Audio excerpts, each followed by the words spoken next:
یہ صوفیزم ہے جس کے اندر انسان ترقی کرتا کرتا نعوذ باللہ اللہ بن جاتا ہے. اسی کتاب کا صفحہ 74 ہے. حمزہ خراسانی کے کانوں میں ایک دمبے کی آواز آئی. صوفیزم کے بہت بڑے امام حمزہ خراسانی.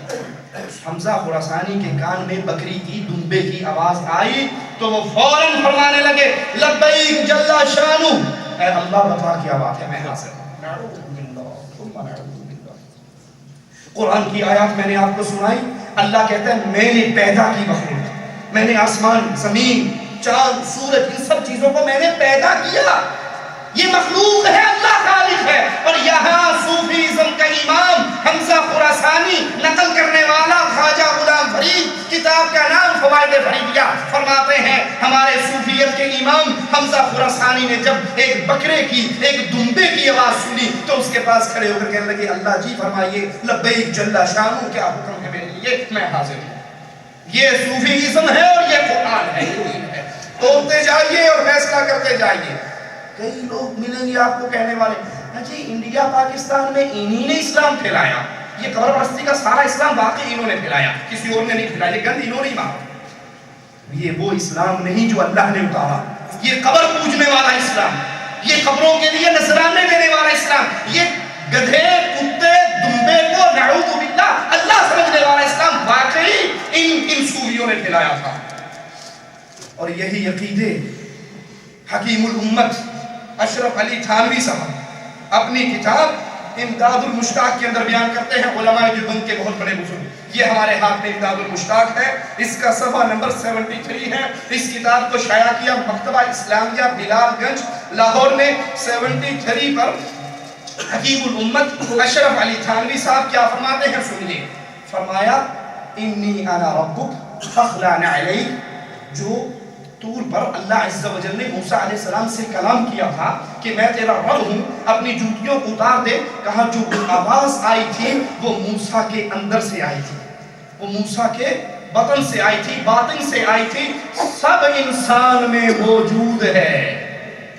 وہ موسیٰ کا اندر بولا تھا کیونکہ موسیٰ کے اندر اس وقت اللہ تھا اور اللہ ہر انسان کے اندر موجود ہے. یہ آواز ہر انسان کے اندر موجود ہے جو اس وقت موسیٰ کے اندر سے آئی تھی. 93 اسی کتاب کا صفحہ نمبر 93 پر لکھتے ہیں سنیے. اگر تمام جسم و صفات سے ایک چیز کو لو، اس پہ غور کرو، بولنے والے میں فکر کرو کہاں سے آتا ہے، کون کہتا ہے، آخر نوبت خدا تک پہنچے گی اور ما سوا خدا معدوم و فنا معلوم ہوگا. مجھ کو رگ رگ کے اندر وہی نظر آتا ہے، ہر رگ کے اندر اللہ نظر آتا ہے. اسی 93 کا دوسرا واقعہ کہتے ہیں چونکہ رسول اللہ صلی اللہ علیہ وسلم واصل باحق ہیں. یہ صوفیہ کے ہاں ایک ٹرم ہوتی ہے، آپ نے سنا ہوگا، کوئی کہتا ہے مر گیا، کوئی کہتا ہے فوت ہو گیا، اور کچھ کہتے ہیں وصال پا گئے. جملہ سنا ہے وصال. وصال کا مطلب کیا ہے؟ آپ کو خط ملتا ہے کسی کا تو اس میں کیا لکھا ہوتا ہے کہ جناب آپ کا خط مجھے موصول ہوا، یعنی آپ کا خط مجھ تک پہنچ گیا. صوفیہ کا یہ عقیدہ ہے کہ جو چیز بھی پیدا ہوئی ہے وہ اللہ میں سے نکلی ہے نا، تو واصل باحق اللہ میں سے نکل کے دنیا میں آئی تھی، مر کے پھر اللہ میں داخل ہو گئی. نعوذ باللہ ثم نعوذ باللہ. اشرف علی تھانوی صاحب لکھتے ہیں کہ چونکہ رسول اللہ صلی اللہ علیہ وسلم واصل باحق اللہ کے ساتھ واصل ہو چکے ہیں، اس لیے عباد اللہ کو عباد الرسول بھی کہہ سکتے ہیں، اللہ کے بندے کو رسول کا بندہ بھی کہہ سکتے ہیں، کیونکہ اللہ اور رسول دونوں ایک چیز ہیں. واصل باحق ہو گیا. صفحہ 126 اسی کتاب کا صوفیزم کی تعلیم اور ان عقیدوں کو کس طرح بیان کرتے ہیں. کہتے ہیں ہائے ہائے ایک شخص، ایک چیلا توحید وجودی میں غرق تھا. توحید وجودی کیا کہ ہر وجود اللہ کا وجود ہے، اس میں غرق تھا. تھانوی صاحب لکھ رہے ہیں یہ چیلا جا رہا تھا، راستے میں ایک ہاتھی ملا. ہاتھی کے اوپر ایک سواری بیٹھا تھا اور لوگوں سے کہہ رہا تھا کہ لوگوں یہ ہاتھی پاگل ہو گیا، مست ہو گیا، میرے کنٹرول میں نہیں، راستہ چھوڑ دو. یہ صوفی صاحب آگے آ گئے، کہنے لگے، لوگوں نے اس چیلے کو بہت منع کیا کہ پیچھے ہو جا. کہتا نہیں نہ مانا. کہا وہ بھی وہی ہے اور میں بھی وہی ہوں، ہاتھی بھی وہی ہے اور میں بھی وہی ہوں. ہاتھی جب پیدا ہوا تھا کتنے کلو کا تھا، تو جب پیدا ہوا کتنے کلو کا تھا؟ ہاتھی جنگل میں پیدا ہوا تھا، تو کمرے میں پیدا ہوا تھا. کہا وہ بھی وہی ہے اور میں بھی وہی ہوں. خدا کو خدا سے کیا ڈر ہے. انا للہ و انا الیہ راجعون. ابھی بھی لوگ کہیں گے صوفیوں نے بڑی خدمتیں کی. یہی خدمت کی نا کہ ہاتھی کو بھی اللہ بنا دیا. نعوذ باللہ. خدا کو خدا سے کیا ڈر ہے. آخر اس بڑے خدا نے چھوٹے خدا کا سونڈ میں لپیٹا, پٹک کے مارا.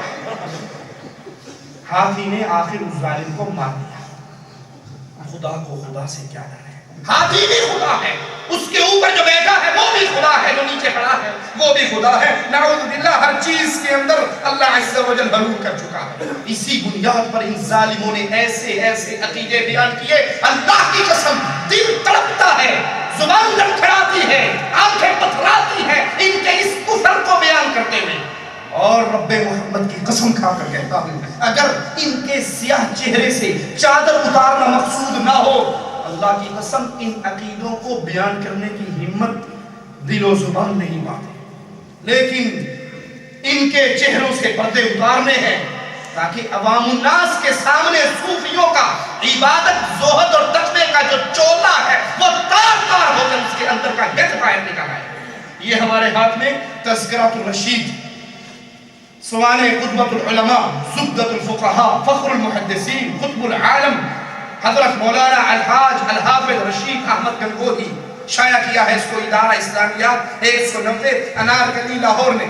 اس کتاب کا صفحہ 242 حصہ دوم کے صفحہ 242 پر وحدت الوجود کے اسی کفریہ عقیدے کو کس طرح بیان کرتے ہیں. آپ نے سن لیا نا پہلے اشرف علی تھانوی صاحب کی زبان سے کہ وہ ہاتھی کہا وہ بھی وہی ہے, میں بھی وہی ہوں. خدا کے خدا سے, خدا کو خدا سے کیا ڈر ہے. تو یہاں اسی عقیدے کو ایک اور انداز میں پیش کرتے ہیں.